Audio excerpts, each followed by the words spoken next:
हिमाचल प्रदेश में निश्चित तौर पर बहुत महंगाई बढ़ी है।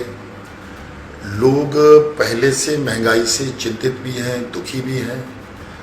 और अभी जैसे सीमेंट, सरिया के रेट बढ़े हैं, रेत पहले ही महंगा है, तो ऐसे में आम आदमी को अपना घर बनाने का भी संकट खड़ा हुआ है।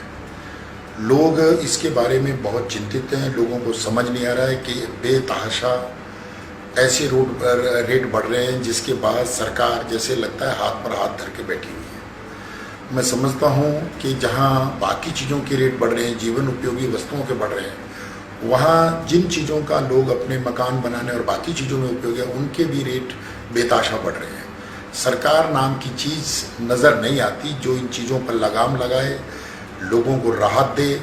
ऐसा लगता है कि सरकार बेबस है, सरकार ने हाथ पांव छोड़ दिए हैं और सब चीज़ें मार्केट के हवाले छोड़ दिए हैं कि रेट जो मर्जी जैसे मर्जी बढ़ें वैसे लोगों को झेलने होंगे। इस तरीके से लोगों की मजबूरी। मैं एक राजनीतिक कार्यकर्ता हूँ। मैंने बहुत लंबे समय भाजपा में काम किया। मैं आज कांग्रेस में वर्तमान समय में काम कर रहा हूँ।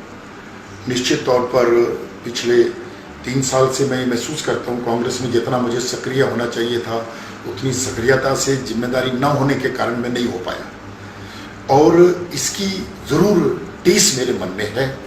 लेकिन इसका कारण मैं अभी कांग्रेस में काम कर रहा हूँ, वहाँ की संभावनाओं को देख रहा हूँ। लेकिन राजनीति में सभी दल, सभी लोग एक दूसरे बात करते हैं, बातचीत हो रही है और बातचीत चलती रहती है। लेकिन मैं अभी जैसे मैंने कहा सभी चीज़ों का सोच विचार करके प्रदेश के हित में क्या है, मैं आज ऐसे महाने पर हूँ। मैं अपना व्यक्तिगत हित ना देख करके मैं चाहता हूँ आने वाले समय में जिसमें प्रदेश का हित हो उस निर्णय को लेने से मैं कभी हिचकूंगा नहीं। लेकिन फिर भी मैं सोच विचार करके और बड़ी उससे निर्णय लूँगा, क्योंकि जो मैंने पहले आपने बातचीत में आपसे जो पीड़ा व्यक्त की है उन पीड़ाओं को ध्यान में हमेशा मेरे रहेंगी। जो उन पीड़ाओं को एड्रेस करेगा, शायद उनके साथ खड़े होने में मुझे भी गर्वानुभूति हो।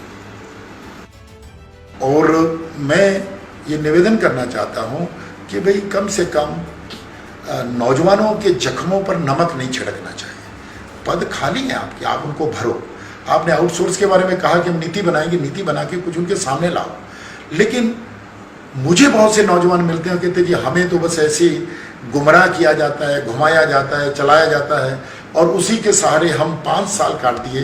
ज़िंदगी का एक साल कटता है तो हमारे आंखों से आंसू आते हैं कि किस तरीके से हम बुढ़ापे की तरफ जा रहे हैं और हम इस तरीके से पीड़ित हो रहे हैं। तो मैं समझता हूँ ये सबसे बड़ा विषय है इस छोटे से प्रदेश में, जिस प्रदेश के अंदर जहाँ हम नए एवेन्यूज़ खोल सकते थे। हम सब जानते हैं कि जी टूरिज्म में यहाँ रोजगार मिलेगा। टूरिज्म बढ़ाने के लिए हमने किया क्या है? 5 साल से एक एयरपोर्ट बनाने की बात प्रदेश में घूम रही है।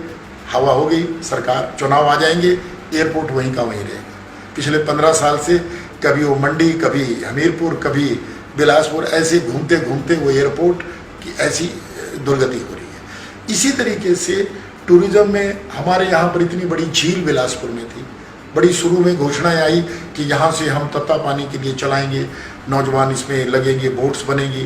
5 साल होने के लिए आगे एक बोट नहीं चला। सरकार के पास इन विषयों को सोचने के लिए जो विजन चाहिए, जो उसके लिए एक कमिटमेंट चाहिए काम करने की विजन के साथ, उसका मुझे अभाव दिख रहा है। और इसीलिए मैं समझता हूँ